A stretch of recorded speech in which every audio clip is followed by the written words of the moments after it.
다 주의 것이니. 눈비가 많이 오는 뉴저지에 사는 우리들은 오늘처럼 참 눈이 오고 또 비가 오면 아이고 또 눈을 치워야 되는구나, 비 때문에 길이 막히겠구나, 뭐 사고라도 나면 어떡하나, 이런 걱정들을 하기 마련인데요. 그러나 제가 드리는 말씀을 들어보시면 불평이나 원망하는 마음은 많이 사라지시지 않을까 생각이 됩니다. 이 지구 위에 살아가는 사람들 7명 중에 1명, 꼴인 약 10억 명의 인구가 정기적으로 깨끗한 식수를 구하는데 어려움을 겪고 살아가고 있습니다. 3명 중에 1명 꼴인 약 25억 명은 적어도 1년에 한 달씩은 깨끗한 식수를 구하지 못하는 환경에서 여전히 살아가고 있다는 것이죠. 물이 이렇게 많은데 뭐가 문제인가? 지구의 지표면을 70%를 물이 뒤덮고 있긴 합니다만 대부분은 바닷물이고 사람이 마실 수 있는 깨끗한 담수는 약 3%가 되지 못합니다. 그래서 비만 내리지 않으면 즉시 식수를 구하는데 어려움을 겪는 지역에 사는 사람들이 이 지구상에 얼마나 많은지 모른다는 말이죠. 식수를 구하는데 가장 어려운 문제는 역시 내리는 비의 양이, 강우량이 적기 때문입니다. 강우량은 우리가 살아가는 이 지역 사회의 기후, 토양, 또 그 식생, 여러 가지 환경을 좌우하는 가장 중요한 요소인데요. 비가 얼마나 오느냐에 따라서 그곳이 우림 지역이 되기도 하고 혹은 사막 지역이 되기도 한다는 것이죠. 비가 오지 않으면 많은 이들이 어려움을 겪지만 그 중에서도 제일 고통을 많이 받는 이들은 역시 제3세계 빈곤 가정의 아이들이라고 할 수 있습니다. 그런 지역에서는 비가 오지 않으면 농작물 수확량이 일단 줄어들고 가축이 제대로 자라지 못하고 그 결과 가정의 수입이 감소하죠. 그러면 또 동시에 식료품 가격이 올라갑니다. 그러면 아이들이 제대로 된 영양을 섭취할 수가 없게 되지요. 성장기의 영양 섭취 또 수분 섭취의 결핍은 심각한 성장의 장애를 가지고 옵니다. 또 어려워진 가정 경제 때문에 이런 지역의 아이들은 대개 그런 가뭄이 지속되는 상황이 오면 학교를 그만두고 노동 현장으로 내몰리게 됩니다. 그러면 어린아이들이 가정과 학교라는 안전한 울타리의 보호를 받지 못하고 노동 착취와 학대와 같은 현장으로 참 내몰리게 되는 안타까운 일들이 일어나는 것이죠. 문명의 세기를 살아가는 이 21세기에도 이런 환경에서 살아가는 사람들이 얼마나 많은지 모릅니다. 그런 점을 생각하면 이 눈과 비가 많은 뉴저지에 사는 것이 참 눈치우기 어렵고 참 비 때문에 길이 막히고는 하지만 정말 불평할 것이 아니라 얼마나 감사할 일인지 모릅니다. 그야말로 생명의 눈이요, 은혜의 비가 아닐 수 없는 것이죠. 이제부터 비 오는 날 운전하시면서도 그 내리는 비로 인해서 여러분 감사하실 수 있기를 축복합니다. 정말 귀한 비입니다. 오늘 우리는 이 은혜의 비를 기다리는 사람들의 이야기를 읽었습니다. 그들은 3년 반이나 비가 오지 않아서 혹독한 가뭄에 시달리고 있는 이스라엘 사람들입니다. 우리는 지난주까지 이 엘리야와 바알 제사장의 대결이 여호와의 승리로 끝난 대목을 읽었습니다.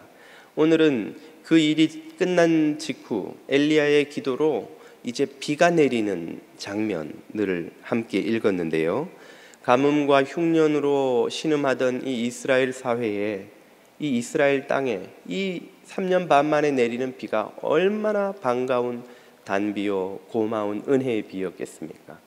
그야말로 죽어가던 땅을 생명의 땅으로 바꾸는 은혜의 비인데요. 이런 은혜의 비가 필요한 것이 그런 가뭄이 있는 땅만은 아니리라 믿습니다.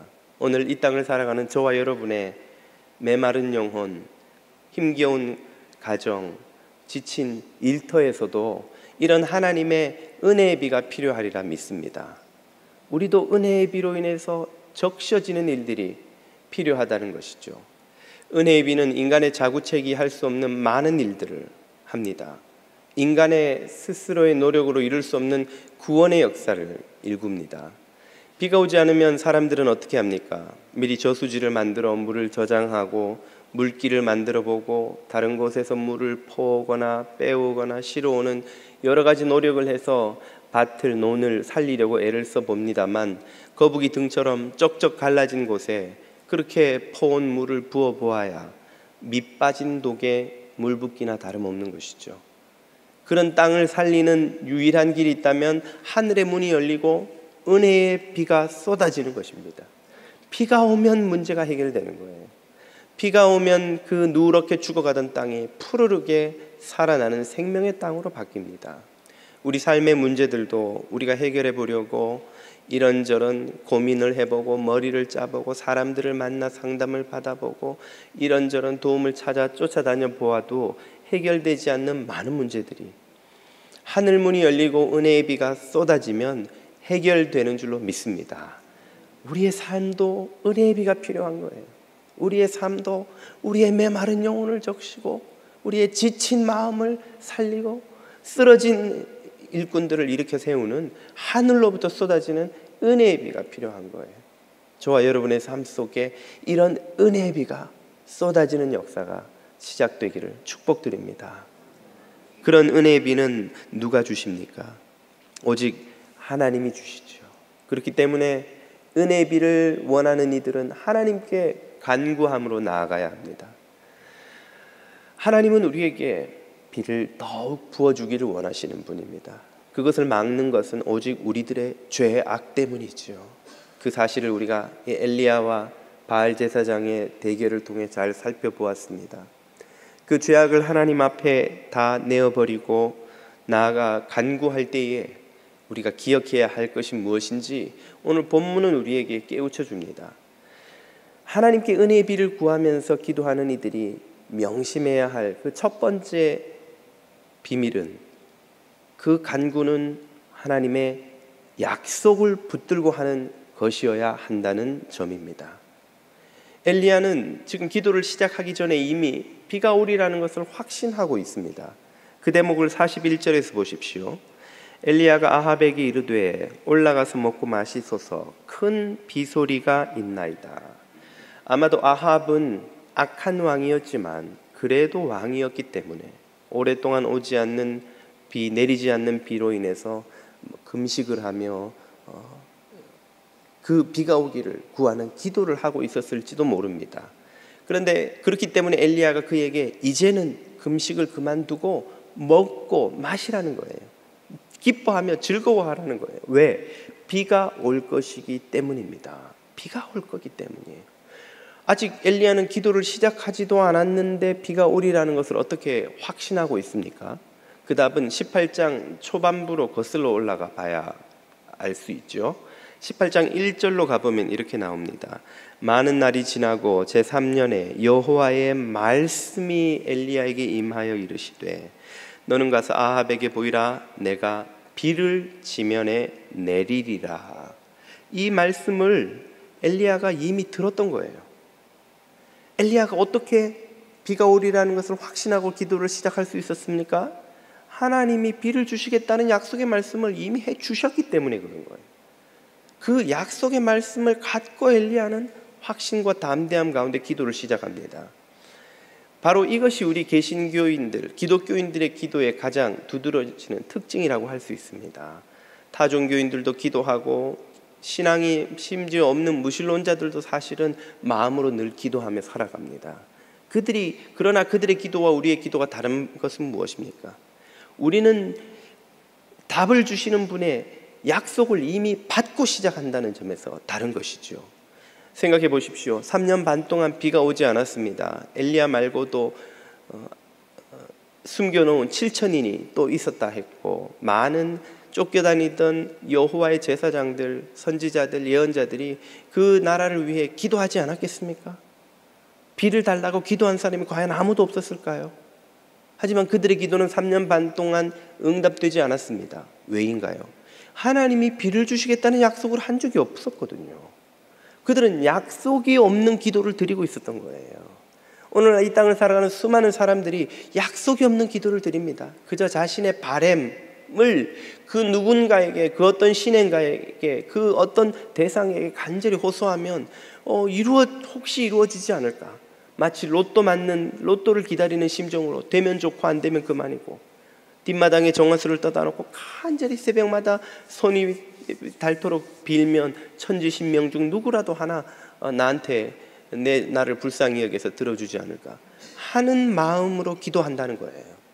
그러나 엘리야는 그렇게 기도하지 않았고, 우리 그리스도인들은 그렇게 기도하는 사람들이 아니라는 말이죠. 우리는 하나님이 주시겠다는 약속을 먼저 주신 그 약속을 듣고 그 약속을 붙들고 기도하는 사람이 우리 기독교인들이라는 말입니다. 예수님께서 제자들에게 뭐라고 말씀하셨나요? 오순절 성령 세례를 받게 될 그 제자들에게 사도행전 1장 4절을 보면 이렇게 하시죠. 사도들과 함께 모이사 그들에게 분부하여 이르시되 예루살렘을 떠나지 말고 내게서 들은 바 아버지께서 약속하신 것을 기다리라. 그들의 기도는 약속을 기다리는 거예요. 하나님이 해주신 약속을 기다리는 것이지, 주시는 분의 약속은 없는데 내가 바라는 걸 막 하나님 앞에 갖다 내던져놓고 이것을 모두 이루어내시오 하는 윽박지름이나 소원 성취의 도깨비 방망이가 아니라는 거죠. 우리들의 기도는 약속을 기다리라. 요한은 물로 세례를 베풀었으나 너희는 몇 날이 못되어 성령으로 세례를 받으리라 하셨느니라. 하나님의 약속, 예수님의 이 약속을 받고 기도를 시작한 이들이 오순절 성령 세례를 받게 된 제자들입니다. 그러므로 우리의 기도는 먼저 하나님의 약속을 붙들어야 하는 것이죠. 그럼 그 약속의 말씀을 우리는 어떻게 듣습니까? 엘리야는 여호와께 직접 들었다 하고 제자들은 당연히 예수님께 직접 들었고, 그러면 우리는 어떻게 하나님의 약속을 듣나요? 바로 우리는 주님이 우리에게 주신 이 성경 말씀을 통해서 약속을 듣는 것이죠. 성경 말씀은 하나님의 약속이에요. 구약, 옛날 약속, 신약, 새로운 약속이라는 말이에요. 성경은 처음부터 끝까지 하나님의 약속으로 가득 차 있습니다. 우리는 성경을 읽으며 그 약속의 말씀을 듣고 그 약속의 말씀을 붙들고 기도함으로써 기도를 시작하면서부터 이미 확신을 갖고 기도할 수 있는 것입니다. 예수님을 제자들이 찾아와서 우리에게 기도를 가르쳐 주소서. 그래서 예수님이 제자들에게 가르쳐 주신 기도가 주 기도문, 우리가 매 예배 때마다 드리는 기도문이에요. 이 주기도문은 제자들이 주님께 무엇을 구해야 할지를 압축적으로 요약해 놓은 기도문입니다. 이 기도문을 통해서 또 우리의 주신 성경 말씀을 통해서 우리가 하나님의 뜻을 분별하고 깨닫고 그 뜻대로, 그 약속의 말씀대로 기도할 때 우리는 기도 응답에 대한 확신과 담대함을 얻을 수 있죠. 사도 요한이 그렇게 말해줍니다. 요한 1서 5장이지요. 그를 향하여 우리가 가진 바 담대함이 이것이니, 우리는 어떻게 담대하게 나아가 기도할 수 있냐 이 말이에요. 그 비밀은 그의 뜻대로 무엇을 구하면 들으심이라. 주님의 뜻을 쫓아 기도할 때 우리는 들으시리라는 확신을 가질 수 있다는 말이에요. 주님의 뜻은 주님의 약속이요, 주님의 말씀이요. 그 약속대로, 뜻대로, 말씀대로 기도하는 이들은 응답의 확신을 가질 수 있습니다. 오늘날 많은 성도들이 성경을 제대로 모르기 때문에 하나님의 약속대로 기도하는 것이 아니라 자신의 욕심대로 기도합니다. 그래서 타 종교인들의 기도와 다를 바 없는 기도를 드리고 있는 것이죠. 로또 기다리듯이 드리는 기도가 더 이상 우리의 기도는 되어서는 안 되는 것이죠. 오늘 저와 여러분은 하나님의 약속의 말씀을 붙들고 담대하게 나아가 기도하고 있는지요? 하나님의 약속을 붙들고 말씀을 붙들고 그분의 뜻을 분별해서 기도하고 있는지요? 그렇다면 우리의 기도에도 충만한 확신과 담대함이 함께 할 수 있습니다. 여러분, 저와 여러분의 기도가 이렇게 담대한 기도, 확신으로 충만한 기도, 말씀을 붙드는 기도 되실 수 있기를 축복드립니다. 은혜의 비를 맞기 위한 기도를 드릴 때 우리가 또 한 가지 알아야 하는 비밀은 바로 인내입니다. 끈질김이라고 할 수 있습니다. 엘리야는 어떻게 기도하나요? 42절을 보십시오. 엘리야가 갈멜산 꼭대기로 올라가서 땅에 꿇어 엎드려 그의 얼굴을 무릎 사이에 놓고, 여러분, 무릎을 꿇고 얼굴을 무릎 사이에 넣어 보신 분들이 계세요? 예, 허리가 어지간히 길지 않고는 얼굴이 무릎 사이에 일단 안 들어갑니다. 그리고 그런 자세는 대단히 허리가 아파요. 그 자세로 오래 이렇게 있으려면 허리가 대단히 아픕니다. 엘리야가 그렇게 기도를 드렸다는 거예요. 이것은 엘리야의 기도가 대단히 힘겨운 기도였다는 말입니다. 저지난주 우리가 엘리야의 행적을 쫓아가면서 그렇게 제가 설교했던 기억이 납니다. 기도가 마치 부부가 커피를 마시듯이 주님과의 사귐이요 나눔이요 참 충만한 교제다. 얼마나 그 기도가 편안하고 복된 것이냐 하는 말씀을 드렸습니다만, 항상 그런 것은 또 아닙니다. 우리의 기도는 때로는 참으로 이 엘리야의 허리가 끊어지는 것 같은 기도, 예수님의 땀방울이 핏방울이 되는 것 같은 힘겨운 기도일 때가 있습니다. 그리고 그럴 수밖에 없는 때가 있는 거예요. 잃어버린 영혼을 위해서, 고통당하는 이들을 위해서 기도할 때 때로는 우리가 그 고통당하는 이의 심령이 되어서 정말 애절하게 드리는 기도를 드리지 않을 수 없는 때가 있습니다. 신음하는 이 시대를 위해서, 병든 나라를 위해서 드리는 기도, 일제 식민지 시절을 겪을 때 우리의 믿음의 선조들이 조국을 위해서 부르짖으며 드렸던 기도가 어떻게 눈물이 없으며 끊어지는 애간장에 끓는 그 고통이 없이 그런 기도가 가능했겠어요? 우리의 기도는 때로는 이렇게 허리 아픈 땀방울이 핏방울이 되는 고통스러운 기도일 수밖에 없는 때도 있는 것입니다. 그리고 그런 기도가 멈추어지지 않을 수밖에 없는, 계속될 수밖에 없는 때가 있는 거예요. 엘리야는 얼마나 그 기도를 계속합니까?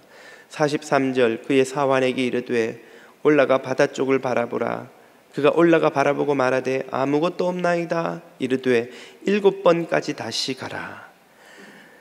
44절, 7번째 이르러서는 그가 말하되 바다에서 사람 손만한 작은 구름이 일어나나이다. 이르되 올라가 아합에게 말하기를 비가 오기 시작하면 길이 진창이 되어서 마차가 달리지 못할 테니 비에 막히지 않도록 마차를 갖추고 내려가소서 하라 하니라. 엘리야는 그 힘겨운 기도를 7번을 반복했습니다. 그 7번이 얼마의 시간이 걸린 기도인지는 정확히 알 길은 없죠. 우리가 무궁화 꽃이 피었습니다, 이거 7번 하듯이 그렇게 기도를 7번 했다는 말은 아닐 거예요. 아마 모르긴 해도 힘겨운 기도를 엘리야는 이 죄악과 우상숭배로 말미암아 은혜의 비가 끊어진 이 땅에 비를 허락해 주옵소서, 긍휼히 여겨 주옵소서 하고 믿음의 선조들이 공동체를 위하여, 민족을 위하여 눈물을 흘리며 기도했던 것처럼 엘리야는 힘겨운 기도를 7번을 반복합니다. 그 7번이 언제까지요? 7번째 무슨 일이 있었기 때문입니까? 바다에서 손만한 비구름이 올라오는 것을 볼 때까지입니다. 바로 이때까지 엘리야는 기도를 멈추지 않았던 거예요. 교우들이 종종 저한테 그런 질문을 해 오십니다. 목사님, 이런 제목으로 기도를 하고 있는데 기도 응답이 언제 될지 모르겠습니다. 언제까지 기도해야 할까요? 이 영혼을 위해서, 이 답답한 일을 위해서, 이런 문제를 위해서 기도하는데 이제는 멈추어야 합니까? 더 해야 합니까? 어떻게 해야 하나요? 그런 질문의 답이 바로 이것입니다. 우리의 마음속에 응답의 구름이 떠오를 때까지 기도하라는 것이죠. 그 응답의 구름이란 주님께서 비구름을 보내주기 시작했다는 이것처럼 주님께서 이 문제를 위해 일하기 시작했다는 확신이 들 때가 있습니다.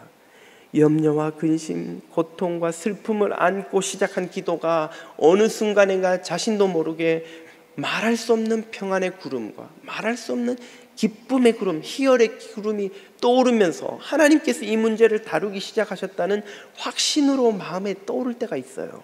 그때까지 우리의 기도가 계속되어야 한단 말입니다. 그때까지 우리의 기도는 멈추어서는 안 된다는 말이죠. 이렇게 끈질긴 기도를 하나님께서 들으신다고 예수님도 약속해 주셨습니다. 예수님의 비유 중에 누가복음 11장에 이런 예가 나오죠. 또 이르시되 너희 중에 누가 친구가 있는데 밤중에 그에게 가서 말하기를 친구야 떡 3덩이만 내게 빌려주렴. 내 다른 친구가 여행 중에 내게 왔으나 내가 먹일 것이 없다 하면 그 친구가 안에서 대답하여 이르되 나를 괴롭게 하지 마라 좀. 문이 이미 닫혔고 아이들도 나와 함께 침실에 다 누웠는데 이 한밤중에 내가 일어나서 너한테 음식을 내주겠느냐 라고 하겠느냐. 친구면 당연히 그 정도 부탁이면 한밤중에라도 일어나서 음식을 나눠주지. 하물며 친구가 아닐지라도 네가 그렇게까지 한밤중에 와서 부탁을 하는데 8절 내가 너희에게 말하노니 비록 벗됨을 인하여 서는 일어나서 주지 아니할지라도 그 간청함을 인하여 일어나 그 요구대로 주리라 하신 것이죠. 쉽게 말하면 이런 뜻입니다. 저희 집에 옆집 아이가 갑자기 찾아온 거예요. 아저씨 엄마 아빠가 오늘 늦게 온댔는데 배가 고파요. 지금 먹을 게 없어요. 밥 좀 주세요. 그러면 제가 이놈아 네가 우리 집 애도 아닌데 내가 너한테 밥 주랴? 라고 하겠냐는 거예요. 제가 그럴 인간입니까? 아무리 인간이 제가 덜 돼도 배고프다는 아이가 옆집 아이라면 옆집이 아니라 모르는 아이라도 찾아와서 아저씨 밥 좀 주세요 하면 냉장고에서 먹을 걸 꺼내다가 아이를 먹이지 않겠냐는 거예요. 모르는 아이라도 그렇게 할 텐데 하물며 내 아이가 그렇게 한다면 아이들이 갑자기 죄송합니다. 먹는 이야기를 하니까 막 뭐가 걸리네요.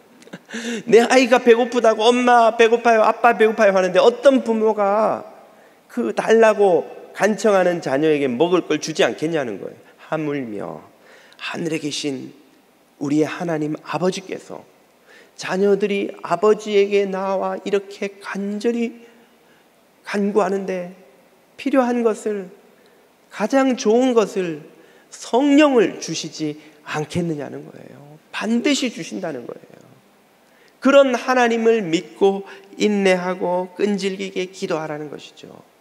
예수님의 약속을 듣고 성령 세례를 받기까지 제자들은 얼마나 기도하였습니까? 6월절 어린 양으로 6월절 명절 중에 잡히셔서 십자가를 지시고 3일 만에 부활하신 주님이 이 땅에 계실 때 며칠 계셨다고요? 사도행전에 보면 40일 머무시다가 승천하셨습니다. 6월절이 끝나고 오순절까지 며칠입니까? 50일이 지난 날이라고 해서 오순절이에요. 그럼 50에서 40일 빼면 며칠을? 열흘을. 예수님의 제자들은 열흘 동안 뭐 했다는 말이에요? 사도행전 1장 14절을 보십시오. 여자들과 예수의 어머니 마리아와 예수의 아우들과 더불어 마음을 같이하여 오로지 열흘 동안 기도에 전념 힘쓰더라. 이 열흘 동안 제자들이 한 일이 뭐냐면 밥 먹고 자는 시간 말고는 계속 사도들을 통해 주님의 말씀을 듣고 기도하고 찬양하고 말씀 듣고 기도하고 찬양하고 수련회를 한 거예요. 수련회. 부흥회를 하루 종일 한 거예요. 예수님에게 3년 동안 말씀으로 훈련받은 제자들도 성령 세례를 받기 위해서 열흘 동안에 그 안에 있는 모든 더러운 것들을 욕심과 허영과 불신앙과 어리석음을 성령의 불로 태우고 청소하고 깨끗이 비워내는 은혜의 비를 맞는 그릇이 되는 시간이 필요했던 것입니다. 수련회가 필요한 거예요. 수련회가 필요한 거예요. 오늘 우리에게도 이런 시간이 필요합니다. 젊은이들이 청년부, 중고등부 아이들이 3박 4일, 4박 5일씩 수련회를 가면 은혜가 충만합니다. 그 아이들은 우리와 뭐가 다른가? 더 순수하니까 순수한 것도 있겠습니다만 가장 중요한 비밀은 그들이 그 4박 5일 동안 주님만 바라볼 수밖에 없다는 거예요. 청년부도 제가 10년을 청년부를 섬겼습니다마는 9년 정확히는 9년을 섬겼습니다마는 청년부 수련의 비밀은 이거예요. 집에서 먼 데로 가야 됩니다. 가까운 데 가 있으면 어떻게 되는지 아세요? 잠자리도 불편하고 여러 가지 이런 게 있으니까 요즘은 아이들이 차를 타고 밤에 집에 가서 자고 와요. 청년들이 자고 아침에 일찍 경건의 시간 맞춰 오겠다고 갑니다. 그런데 집에 가면 뭐가 있나요? 책상 위에 회사 일, 학교 일, 뭐 이것저것 하다만 일들이 있잖아요. 그럼 아침에 요거 잠깐만 빨리 끝내고 갈까? 이렇게 하다 보면 경건의 시간 늦었잖아. 점심시간 맞춰 가자. 이렇게 돼요. 그럼 점심시간에 와요. 그리고는 저녁 먹고 조금 프로그램 하다가 지금 가야 집에 가서 편하게 자는데 조금 일찍 나가요. 그렇게 4박 5일을 보내면 그 수련은 실패입니다. 청년들의 마음이 주님께 집중이 안 돼요. 두고 온 수많은 일들, 할 것들, 밀린 일들 혹은 즐거운 일들 이런 거에 마음이 끊어지지가 않아요. 거기 묶여 있어서 잠깐 수련에 머무는 동안에 집중이 안 됩니다. 수련에 실패하는 거예요. 성공하는 비밀은 한 4시간 좀 떨어진 데로 가버려요. 5시간 이런데 어떤 데 섬에 들어가 버려요. 그 수련에 성공합니다. 왜 그런지 아세요? 집에 갈 수가 없어요. 집에 걸 생각할 수가 없어요. 그리고는 수련의 프로그램이 내 찬송 말씀 기도인데 은혜를 안 받을 수가 없어요. 진짜 강팍한 마음으로 내가 은혜 받나 두고 보자 이러고 온 사람이 아니면 마지막 날까지는 거의 다 하나님 앞에 쓰러집니다. 오늘 우리가 왜 은혜의 비를 충만히 적시지 못하는 것일까요? 우리의 마음이 주님께 그렇게 전심으로 드리는 시간이 별로 없어요. 일주일 해봐야 잠깐 1시간 예배, 이 1시간도 차 타고 파킹하고 여기 와서 들어와서 일주일의 시간에서 멀어지는데 한 20분, 끝나기 한 5분 전부터 이제 먼지 좀 나가가지고 파킹하고 이제 다음 스케줄은 뭐고 그렇게 빼면 한 30분은 빠져요. 그러면 예배에 집중하는 시간은 30분도 채 안 되는 경우도 많습니다. 주님 앞에 전심으로 나아가는 시간이 필요한데 우리에게 그런 시간이 없어요. 예수 그리스도에게 3년을 훈련받은 제자들도 열흘을 전심으로 기도에 전념하여서 성령 세례를 받았는데 우리는 열흘은커녕 엘리야의 이 7번의 간절한 기도는커녕 수련의 4박 5일은커녕 주님 앞에 그렇게 전심으로 드리는 시간이 없습니다. 의도적으로 우리의 시간을 떼놓지 않으면 안 돼요. 개인 기도 시간에, 새벽 기도 시간에, 혹은 금요 기도 시간에, 혹은 교회에서 하는 특별한 기도의 시간에 여러분 마음을 주님 앞에 온전히 드리는 일이 없이 하늘문이 열리고 은혜의 비가 쏟아지기를, 저절로 쏟아져 주기를 기다리는 것은 얼마나 어리석은 일인지요. 저절로 은혜의 비는 절대로 쏟아지지 않습니다. 그 이유를 바로 다음 대목이 우리에게 알려줍니다만, 저와 여러분에게 필요한 것은 주님 앞에서 끈질기게 시간을 보내는 것입니다. 저와 여러분의 기도 생활이 주님 앞에 이렇게 끈질긴 것이 되기를, 간절한 것이 되기를 축복드립니다. 이렇게 은혜의 비를 우리가 맞게 되면 어떤 일이 우리의 삶에서 일어나게 될까요? 그것은 우리가 예기치도 못했던, 기대치도 못했던 하나님의 능력을 힘입는 것입니다. 오늘 본문 45절과 6절을 보십시오. 조금 후에 구름과 바람이 일어나서 하늘이 캄캄해지며 큰 비가 내리는지라 아합이 얼른 엘리야가 말한 대로 마차를 타고 이스라엘로 가니 갈멜산에서 이스라엘 평원에 있는 이스라엘 겨울 왕궁까지 약 25km, 1.56마일 정도 됩니다. 이 길이 진창이 돼버리면 마차가 달릴 수 없기 때문에 엘리야가 말한 대로 급하게 달려 내려갔지요. 그때에 무슨 일이 일어납니까? 여호와의 능력이 노인네 엘리야에게 임하매 이 노인이 허리를 동이더니 이스라엘 평원 그 왕궁 입구까지 아합 앞에서 달려갔더라. 두두두두두두두두두 600만 불의 사나이의 인사이트 여기서 나온 거예요. 이걸 보고 600만 불의 사나이를 그 PD가 만들었다는, 믿거나 말거나. 600만 불의 사나이의 모습이에요. 아니, 젊은이도 따라잡지 못하는 왕의 마차였으면 그 나라에서 제일 힘 좋은 말들로 묶어놨을 거 아니에요. 요즘으로 치자면 자동차인데 차가 막 달려나가는데 이 노인이 그 차를 앞질러 가지고 가는 거예요. 왕이여, 천천히 오소서, 저는 좀 먼저 가 있겠습니다. 이러고 지금 할아버지가 이게 달려갔다는 거예요. 지금 뭘 말해주는 것입니까? 하나님의 능력이 임하면 이 노인조차도 말을 쫓아 앞장설 만큼 능력을 힘입게 된다는 걸 보여주는 거예요. 능력을. 은혜의 비가 임하고 성령의 기름 부으심이 임하면 성도들은 능력을 힘입게 됩니다. 예수님께서 제자들에게 기도를 하며 성령을 기다리라고 명하실 때 제일 먼저 일어나는 변화에 대해서 이렇게 말씀해 주셨어요.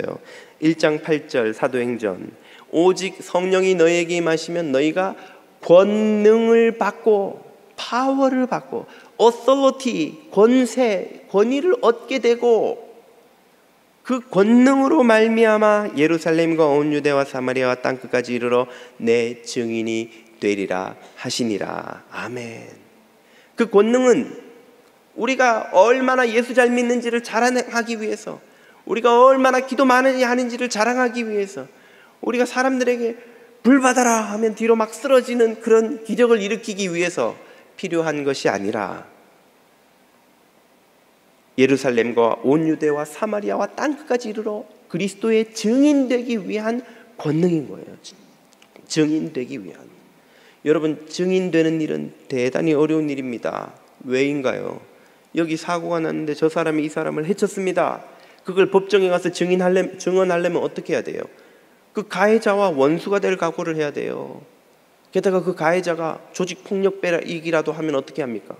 엄청난 무서운 짓을 눈 하나 깜짝하지 않고 저지르는 짓이면 어떻게 해야 돼요? 내 목숨을 걸어야 되는 무서운 일이에요. 그러니까 미국에서도 엄청난 세금을 들여서 증인 보호 프로그램이라는 걸 만들어 놓잖아요. 여러분 들어보셨죠? 증인이, 사람들이 증언 안 하려고 해요. 위험하니까. 그러니까 그런 사람 보호하려고 증인 보호 프로그램을 돈 들여서 만들잖아요. 증언하라고. 예수 그리스도의 증인이 되겠다는 것은 이 땅에서 가장 흉악한, 흉포한 짓을 두려워하지 않고 저지르는 사탄 마귀와 원수되는 일입니다. 그 사탄 마귀의 위협 앞에서 굴복하지 않고 증언할 수 있는 능력이 바로 주님이 부어주시는 능력이에요. 이 능력이 우리에게 필요한 이유, 이 은혜의 비를 우리가 맞고 성령의 불을 받는 이유가 무엇이라고요? 증인되기 위해서요. 증인되기 위해서. 그런데 왜 주님은 이것을 그냥 우리가 기도만 하면 주시지 않고 앞서서 제자들은 열흘 동안 간절히, 엘리야가 7번을 간절히 기도한 끝에 주님은 주시나요? 이 제자들의 열흘 동안의 기도의 시간이 우리가 성령을 받기 위해, 권능을 받기 위해, 은혜의 비가 쏟아지는 것을 경험하기 위해서 드려야 하는 기도의 시간이 바로 증인될 준비를 하는 시간이에요. 증인될 준비가 되어 있지 않는 사람들이 마치 장난하듯이 자신의 개인의 욕심을 채우듯이 혹은 자신의 소원을 이루기 위해서 하나님의 능력과 은혜를 구하는 것을 하지 못하도록 하기 위해서, 하나님이 속지 않으신다는 것을 보여주시기 위해서 우리에게 기도의 시간을 요구하시는 것입니다. 우리의 기도가 정말로 주의 증인되기 위해 하나님의 권능이 필요하며 은혜의 비가 필요하며, 내가 집 사고 차 바꾸고 더 잘 살고 내 아들 딸 더 좋은 대학 보내기 위해서 은혜의 비가 필요한 것이 아니라 주님의 뜻을 이루기 위해 은혜의 비를 간구합니다. 주님이라고 우리의 참된 것을 주님 앞에 드러내는 시간이 바로 그 기도의 시간인 거예요.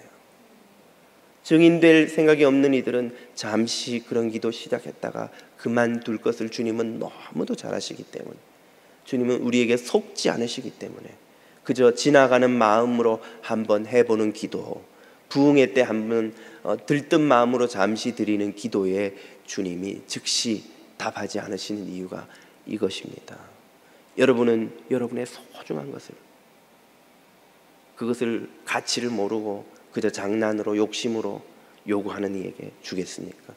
엄청난 힘을 가진 권총, 막 총, 막 기관총 이런 것을 그것을 쓸 준비가 되어 있지 않는 이가 장난으로 한번 쏴보겠다고 하는데 덜렁 금고에서 꺼내서 주시겠어요? 무슨 일이 일어날 줄 알고 훈련되고 준비되고 어떻게 쏘는지도 알고 그것이 왜 필요한지 목적이 무엇인지를 아는 이들에게 필요한 걸 주는 거죠. 저도 군대에 있을 때 총을 쐈습니다만 군대는 다 이게 쇠사슬로 다 총을 묶어놨어요. 아무 때나 꺼내서 장난치지 못하도록 꼭 필요한 전투할 때만 쓰도록 주님이 권능을 이 간절한 헌신된 온전히 주님께 드려진 이들의 기도를 통해서 허락해 주시는 이유가 바로 이것입니다. 우리가 증인되는 데 필요한 것이 권능이기 때문이죠. 그런 권능을 힘입은 자들은 이 땅의 모든 연약함, 무기력, 절망, 낙심을 딛고 일어나 날아오르게 됩니다. 이사야의 말씀을 들어보십시오. 이사야 40장입니다. 너는 알지 못하였느냐? 듣지 못하였느냐? 영원하신 하나님 여호와 땅끝까지 창조하신 이는 피곤하지 않으시며 곤비하지 않으시며 명철이 한이 없으시며 피곤한 자에게는 능력을 주시며 무능한 자에게는 힘을 더하시나니. 피곤한 자도 무능한 자도 주님이 주시는 능력과 힘을 힘입게 되면 소년이라도 피곤하며 곤비하며 장정이라도 넘어지며 쓰러지되 오직 여호와를 앙망하는 자는 새 힘을 얻으리니 독수리가 날개치며 올라감 같을 것이요 다른 박질하여도 곤비하지 아니하겠고 걸어가도 피곤하지 아니하리로다. 그런 이들에게 부어주시는 능력, 권능이야말로 오늘 우리 성도들에게 필요한 것이요 우리가 능력 있게 이 세상에서 증인된 삶을 살도록 하는 데 필요한 은혜입니다. 하나님은 이런 은혜의 비를 쏟아 부어주기를 원하세요. 하나님은 성령의 불을 우리에게 부어주기를 원하세요. 하나님은 우리에게 권능을 더하여 주기를 원하십니다. 그것을 가로막는 것은 우리의 죄악이요 우리의 증인되고자 하는 마음 없음이요 주님의 뜻을 쫓지 않음인 것일 뿐인 것이죠. 오늘 저와 여러분에게 필요한 것이 무엇입니까? 주님의 권능입니다. 증인되는 삶에 필요한 능력입니다. 여러분의 삶은 지금 어떠하신가요? 메마르고 지치고 낙심하고 목적을 잃고 갈 곳이 어딘지 몰라 하루하루 생존 자체가 목적인 표류하는 배처럼 떠돌아다니는 삶은 아니신지요? 그렇다면 주님 앞으로 나와 주님이 주시는 권능과 새로운 목적을 부여받고 독수리 날개치며 올라가는 것 같은 비상을 할 때가 되지 않았을까요? 저와 여러분의 삶이 주님의 권능을 힘입어 날개치고 올라가는 독수리의 그것과 같이 충만한 것이 될 수 있기를 축복드립니다. 기도드리겠습니다.